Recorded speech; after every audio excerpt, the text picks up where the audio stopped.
औज़ुबिल्लाहिमिनश्शैतानिर्रजीम बिस्मिल्लाहिर्रहमानिर्रहीम। जैसा कि कल के दर्स का अख्ताम हुआ था कि हमें अल्लाह ताला से मग़फ़िरत तलब करनी चाहिए और हम खुदा से मग़फ़िरत के तलबगार हैं और ये महीना जो है मग़फ़िरत का महीना है और अल्लाह ने हमें एक फ़ुर्सत अता की है। तो उसी सिलसिले को थोड़ा सा आगे लेके चलते हैं, क्योंकि हम उस हदीस से बात कर रहे हैं जिसमें रसूलुल्लाह सल्लल्लाहु अलैहि वसल्लम ने माह रमज़ान की फ़जीलत और अज़मत को बयान किया। और दूसरी बात यह है कि यहाँ देखना यह है कि जो मोमिन होता है, जो ईमानी मोमिन है, वो माह रमज़ान के इंतज़ार में रहता है, वो मुंतज़िर होता है और वो बढ़कर इस्तकबाल भी करता है। लेकिन जो कल्चरल मोमिन है, उसे फ़कत ईद की फ़िक्र होती है या कपड़े बनाने के इंतज़ार में रहता है, उसे रोज़ा रखना बड़ा मुश्किल नज़र आता है। तो ये हमें हर एक को सोचना ये है कि माह रमज़ान का महीना जो है, ये मोमिन के ईमानी साल का पहला महीना है।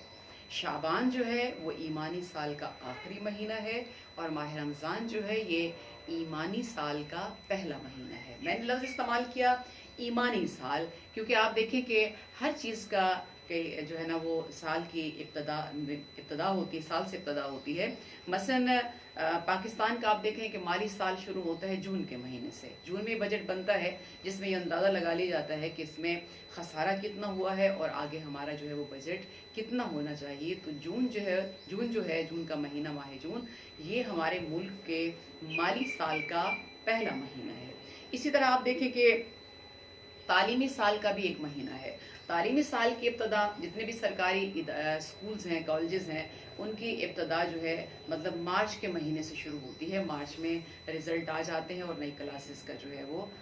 उनकी इब्तदा हो जाती है। तो ये तालीमी साल का पहला महीना जो है वो मार्च कहलाता है। इसी तरह आप देखिए कि जो मतलब ज़रई साल है, ज़रई साल का पहला महीना जो है वो अप्रैल और मई का है, जिसमें फसलें कटना शुरू हो जाती हैं। तो इसी तरह मतलब साल की इब्तदा से ही अंदाज़ा लगा लिया जाता है और एक माह से उसकी इब्तदा होती है। तो इसी तरह मोमिन के ईमानी साल का जो इब्तदाई महीना है, पहला महीना है, वो माह रमज़ान का महीना है। आखिरी महीना जो है वो शाबान का महीना है। शाबान के महीने में जो है मतलब पूरा उसके अंदर एहतसाब किया जाता है और मुहासबा किया जाता है साबका साल का, कि जितनी लग़्ज़िशें थी, जितनी कोताहियाँ थी, जितनी गलतियाँ थी। जैसे कि 15 शाबान की रात गुजरी, जिसके अंदर ये जिक्र किया गया कि इस रात में इंसान का जो है वो मुकद्दर लिखा जाता है। और आपको के पास पोस्ट भी अक्सर आती हैं कि माह रजब के अंदर जो है वो बीज बोने की मिसाल दी जाती है और शाबान के अंदर पौधा निकलता है और माह रमज़ान के अंदर जो है वो फसल पक कर तैयार हो जाती है, जिसका फल हमें लैलतुल क़द्र यानी शब क़द्र की रातों में मिलता है। तो इसी तरह मुख्तसर ये है कि मोमिन के ईमानी साल का पहला महीना जो है वो माह रमज़ान है। अब उसके अंदर रसूल खुदा सल्लल्लाहु अलैहि वसल्लम फरमाते हैं कि ये महीना यानी माह रमज़ान का, इसके दिन तमाम दिनों से अफजल हैं। ठीक है, अगरचे बाकी सारे साल के दिन भी हैं, लेकिन उन दिनों से ये दिन ज़्यादा अफजल हैं, मोतबर हैं और इनकी फजीलत ज़्यादा है। इसी तरह इस माह मुबारक की रातें तमाम साल भर की रातों से अफजल हैं और उसके लिए नमूने के तौर पे अल्लाह ताला ने लैलतुल क़द्र अता की है। नमूने के तौर पे लैलतुल क़द्र दी कि इस रात में मैंने नमूने के तौर पे लफ्ज़ इस्तेमाल किया। तो इसकी मिसाल ऐसे है जैसे आप मार्केट में जाते हैं, मसलन आप अगर ईरान में भी जाते हैं, वहाँ ज़ियारत के लिए जब आप तबरुक ख़रीद रहे होते हैं तो आपको दुकानदार जो है 2-3 वैरायटियाँ उठा के दिखाता है कि ये इसका रेट इतना है, इसकी क्वालिटी ये है और ये कौन सा बेहतर है और कौन सा जो है वो कम कीमत में है। वहाँ हर तरह का माल जो है पड़ा होता है। इसी तरह मार्केट में जब आप कोई चीज़ खरीदने के लिए जाते हैं तो वो आपके सामने दुकानदार एक बंडल उठा के रख देता है, फिर नमूने के तौर पे से उसमें से एक चीज उठा के देता है कि इसको चेक करें। अगर आपको मेरी ये मिसाल भी मुश्किल लगे तो आप जब मिठाई की दुकान पे जाते हैं तो वो आपको उसमें से मिठाई का एक दाना उठा के देता है कि इसे आप चखें। अगर ये आपके मयार पे पूरी उतरती है, आपको इसका टेस्ट पसंद आता है, तो फिर आप जितनी मिकदार कहेंगे उतनी आपको दे दी जाएगी। और जब आपको जिस मिठाई का जायका अच्छा लगता है तो फिर आप उसे कह देते हैं कि 2-3 किलो इसमें से मुझे दे दें, लेकिन पहले वो नमूने के तौर पे आपको देता है। तो जैसे कि रसूलुल्लाह सल्लल्लाहु अलैहि वसल्लम ने फरमाया कि इसके दिन तमाम दिनों से अफजल हैं और इसकी रातें तमाम रातों से अफजल हैं। और मैंने कहा कि अल्लाह ने नमूने के तौर पे جو ہے لیلۃ القدر کی راتیں عطا کی، جس کے اندر خدا فرماتا ہے کہ میں نے قرآن پاک کو نازل کیا۔ اور دوسری بات یہ ہے کہ دیکھیں یہ تو نمونے کے طور پہ ہے، نمونے کے طور پہ لیلۃ القدر کا میں نے کہا، لیکن راتیں، ساری راتیں جو ہیں اس ماہ مبارک کی بہت عظیم ہیں، بابرکت ہیں، اور ان کی فضیلت بہت زیادہ ہے۔ تو ہمیں ان راتوں سے، ان دنوں سے کہ جو ہے استفادہ کرنا چاہیے، جن کے بعد اور اس دن اور رات کے اندر پھر رسول اللہ فرماتے ہیں کہ اس کے اندر جو گھڑیاں ہیں، جو ساعت ہیں، جو لمحے ہیں، وہ سال بھر کے تمام لمحوں سے افضل ہیں، اس کی ساعتیں تمام ساعتوں سے افضل ہیں۔ اور اس میں آپ اس ماہ مبارک میں آپ اللہ کی دعوت پہ بلائے گئے ہو، اور تم خدا کے مہمان ہو، خدا کے مہمان ہو، خدا کے دسترخوان پہ کھا رہے ہو۔ اس لیے یہاں پہ یہ بھی بندہ سوچے کہ میرے لیے جو ہے اللہ نے مجھے دعوت دی ہے۔ ویسے دعوت کا معنی بھی میں آپ کو بتا دوں، دعوت کا معنی ہمارے ہاں ہوتا ہے کھانا کھلانا، کسی کو کھانے پہ بلانے کو دعوت کہا جاتا ہے، لیکن دعوت کا عربی زبان کے اندر اس کا معنی ہے کہ اللہ کا پیغام دینا، کیونکہ عرب کے اندر جو ہے وہاں ضیافت لفظ استعمال کیا جاتا ہے۔ تو بہرحال ہم خدا کی دعوت پر بلائے گئے ہیں، اور ہم روز مہمان خدا ہیں۔ اور دوسری بات یہ ہے کہ یہاں پہ ہمیں دوسری بات یہ بھی دیکھنی ہے کہ اللہ تعالیٰ نے ہمیں رزق دیا ہے، اور خدا کے رزق کے بغیر جو ہے وہ ہمارا گزارا بھی نہیں ہے۔ اگلی چیز اس کے اندر یہ ہے کہ دن بھی افضل ہیں، راتیں بھی افضل ہیں، اس کی ساعت اور گھڑیاں بھی افضل ہیں۔ اس سے آگے مزے کی بات یہ ہے کہ رسول خدا صلی اللہ علیہ وآلہ وسلم فرماتے ہیں کہ اس ماہ مبارک میں تمہارا سانس لینا تسبیح ہے۔ یہ جو سانس آپ لیتے ہیں، یہ سانس لینا ایسے ہے جیسے تسبیح ہے، اور تمہارا سونا عبادت ہے۔ اب دیکھیں سانس تو مسلسل چل رہی ہے، مسلسل چل رہی ہے انسان کی سانس، یعنی 24 آورز میں کہیں بھی ایک لمحے کے لیے بھی سانس رک نہیں سکتی۔ اب جو بندہ روزہ دار ہے، روزے کی حالت میں ہے، اور وہ ایک صحیح معنوں میں اس کے جتنے بھی شرائط ہیں ان کو پورا کر رہا ہے، اور اس روزے کی حالت میں اس کا سانس لینا تسبیح ہے، اور اس کا سونا عبادت ہے، یعنی اگر وہ سو رہا ہے تو اس کا سونا بھی عبادت ہے۔ اور دوسری بات ہے کہ وہ کوئی اگر عمل کرتا ہے تو اس کا عمل جو ہے وہ مقبول ہے، یعنی اس کے اندر جو کام بھی تم کرو گے وہ تمہارا ہر عمل اللہ کی بارگاہ میں بہت مقبول مانا جاتا ہے، مقبول ہے۔ اچھا، دوسری چیز اس کے اندر اگلی بات یہ ہے، بعض کا یہ ہوتا ہے، یہ تو ساری گفتگو ہو گئی یعنی فضیلت کے اوپر، ابھی تھوڑا سا سلسلہ آگے رہے گا، لیکن یہاں پہ بھی جب اتنی فضیلتیں بتائی ہیں رسول اللہ نے، اور اتنی عظمتیں ہیں، اور عمومی طور پہ بھی ہمیں کہا جاتا ہے کہ اس کا احترام کریں، یہ ماہ مبارک تمام مہینوں سے جو ہے یہ افضل ہے، اس کے باوجود بھی لوگ روزہ چھوڑ جاتے ہیں۔ اب وہاں روزہ چھوڑنے کی دلیل کیا ہوتی ہے کہ ہمارے جسم کے اندر کمزوری ہے، یا گرمی بہت زیادہ ہے، یا ہم بھوک برداشت نہیں کر سکتے، اس طرح کے مطلب ایکسکیوز کر کے وہ روزے کو چھوڑ دیتے ہیں، جبکہ جان بوجھ کے روزہ چھوڑنا بہت بڑا گناہ ہے، جس کا کفارہ یہ ہے کہ ایک صحت مند انسان اور صحیح انسان جس نے جان بوجھ کر روزہ قضا کیا اور روزے کو چھوڑ دیا، تو اس ایک روزے کے بدلے میں اسے 60 روزے مسلسل رکھنا ہوں گے، جس میں ایک روزے کا گیپ بھی نہیں دے سکتا وہ، 60 روزے مسلسل۔ تو کیا بہتر نہیں کہ انسان 30 روزے یہ رکھ لے اس ماہ مبارک کے اندر؟ اب 30 آسان ہے یا 60 آسان ہے؟ 30 آسان ہے۔ تو لہٰذا مطلب یہ ہے کہ اس کفارے کو بھی بندہ دیکھے کہ کفارہ کتنا مشکل کام ہے کہ 60 روزے جو ہے وہ مسلسل رکھنا،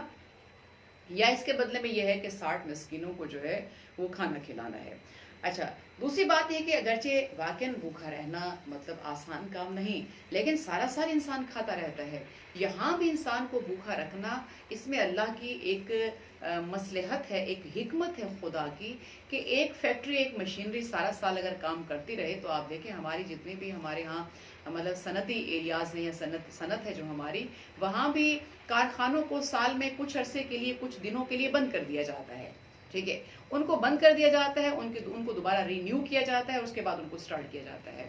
تو اسی طرح انسان کے جسم کا یہ پورا نظام پورا سال چلتا رہتا ہے، تو اس میں یہ جو 30 دن کا خدا نے وقفہ رکھا ہے، اور انسان کو یہ جو شیڈول دیا ہے روزے کا، اس کے اندر ایک میڈیکلی لحاظ سے جو ہے مطلب بہت سی چینجز ہوتی ہیں، بہت سے فوائد ہیں، بال وہ میڈیکل کا ٹاپک تو ایک الگ ہو جائے گا، وہ ایک موضوع ہی الگ ہے، مگر بتانا یہ چاہ رہی ہوں کہ اس کے اندر انسان کا فائدہ ہی فائدہ ہے۔ اور روحانی فائدہ کیا ہے کہ ہمیں یہ محشر کی یاد دلاتا ہے जिस दिन मतलब भूख और प्यास होगी, तो आज हमें भूख और प्यास से अंदाज़ा लगाना चाहिए कि उस वक्त इंसान की कैफियत जो है वो क्या हो सकती है। दूसरी बात ये है, आजकल मैंने ये देखा है कि अगर कुछ अर्सा पहले की बात है, मुझे याद है बचपन में हम भी देखते थे कि अगर कोई रोज़ा नहीं रखता था तो वो रोज़ादार के सामने खाना नहीं खाता था, बल्कि वो छुप के खाता था या एक तरफ हो के, लेकिन रोज़ादार के सामने पानी पीना भी मायूब समझा जाता था। आज की ये रूटीन है कि मसलन रोज़ा भी रखा हुआ है कुछ लोगों ने, और उनके साथ जो रिलेटेड अफराद हैं वो उनके सामने बड़े आराम से खा पी रहे हैं, और उनको इस बात का कोई फ़र्क ही नहीं पड़ रहा कि भी मेरे सामने एक रोज़ादार बैठा है। तो हुक्म ये है कि रोज़ादार के सामने जो है खाना पीना नहीं चाहिए, बल्कि बेहतर है कि उसको नहियन मुनकर करें कि वो जो है मतलब जो है उनके सामने, रोज़ादार के सामने ना खाए पिए। एक रोज़ा छोड़ने की दलील और दी जाती है। अक्सर लोग ये कहते हैं कि जी हमारी आंख नहीं खुली थी तो हमने सहरी नहीं की, तो क्या हमारा रोज़ा जायज़ है, हम रोज़ा रख सकते हैं? तो मैं यहाँ ये आपको वजाहत कर दूं कि सहरी और अफ्तारी का रोज़े से कोई ताल्लुक नहीं है, ठीक है। रोज़े में जो है सहरी या अफ्तारी का कोई मानी नहीं है। सहरी इसलिए की जाती है कि चूँकि सारा दिन हमें भूखा और प्यासा रहना है, इसलिए उस वक्त में कुछ इतना खा लिया जाए ताकि जिस्म को एनर्जी मिलती रहे, ताकत मिलती रहे। और अफ्तार का मैंने ये होता है कि चूँकि सारा दिन हम भूखे रहे हैं, हमारा जिस्म जो है मतलब प्यासा है, उसके अंदर भूख की शिद्दत है, कमज़ोरी आ गई है, तो लिहाजा आप खा पी लेना चाहिए। लेकिन सहरी और अफ्तारी का रोज़े के साथ कोई वास्ता नहीं। रोज़ा से यानी कि जो है रोज़े का जो है शुरुआत जो है रोज़ा नीयत से शुरू होता है और नीयत पे ख़त्म होता है, ठीक है। यानी अगर आपकी आंख नहीं खुली और आप खा पी नहीं सके तो फिर भी आप नीयत और इरादा करके जो है वो रोज़ा रख सकते हैं, ठीक है ना। इसी तरह अगली बात यह कि इस माह रमज़ान के अंदर, इस माह मुबारक के अंदर कुरान की तिलावत ज़्यादा करें। कुरान की तिलावत का मतलब ये है कि इसका और फ़ायदा ये है कि आप एक आयत के बदले में आपको कई गुना जो है सवाब मिलता है, बल्कि बाज़ रिवायात में कि ख़त्म कुरान का सवाब मिलता है। तो किसी ने सवाल किया कि भी कम से कम माह रमज़ान, वैसे तो लोग कोशिश करते हैं, करनी भी चाहिए कि इसके अंदर इबादतें ज़्यादा होनी चाहिए, ज़िक्र और अज़कार ज़्यादा होना चाहिए, कुरान के साथ रग़बत ज़्यादा हो, क्योंकि हम कुरान से बहुत दूर हो चुके हैं। हालांकि कुरान को अगर कहानी की शक्ल में भी पढ़ा जाए तो बड़ी दिलचस्प है, और ऐसी कहानी है कि जिसके अंदर आपको दुनिया की हर चीज़ मिलेगी, मुआशरत भी मिलेगी, नसीहत भी मिलेगी, और इसके अलावा आपको तमाम शोबे से, उसमें से शोबाहाय ज़िंदगी के लिए जो है वहाँ से रहनुमाई मिलेगी। तो दूसरी बात यह है कि इसके अंदर मतलब कुरान की तिलावत, मैंने कहा बच्चों को आजकल मतलब मामूल पे ले आएँ, उनको कुरान कहानी के उन्वान से आजकल किताबें मौजूद हैं या ऐसे क्लिप मौजूद हैं कि बच्चों को उनका मफहूम भी समझ आ जाए और वो आयत भी आसानी से याद हो जाए। एक और काम जो है रसूलुल्लाह सल्लल्लाहु अलैहि वसल्लम इस हदीस के अंदर फरमाते हैं कि इस माह मुबारक में, जब माह रमज़ान का महीना हो, तो इसमें फ़ुक़रा और मसाकीन को सदका दो। इसमें जो यानी मसाकीन है उनका ख्याल रखो, फ़ुक़रा और मसाकीन को मत भूलो। और अगली बात इसके अंदर आप सल्लल्लाहु अलैहि वसल्लम फरमाते हैं कि अपने बड़ों की तौक़ीर करो, ताज़ीम करो। कोई भी आपसे बड़ा है, कोई आपसे उम्र में बड़ा है, तो उसका जो है एहतराम करो, उसकी इज्जत करो। और इस माह मुबारक में तुम्हारा ये अमल ज़्यादा हो जाना चाहिए। और देखें, एक बात ये भी है कि एक चीज़ को अगर आप एक माह में प्रैक्टिस करेंगे तो वो आपकी आदत बन जाएगी, वो आपकी आदत बन जाएगी और साल भर आप उसी पे कायम रहेंगे। अच्छा, एक और बात आप सल्लल्लाहु अलैहि वसल्लम फरमाते हैं कि इस माह मुबारक में छोटों पर रहम करो और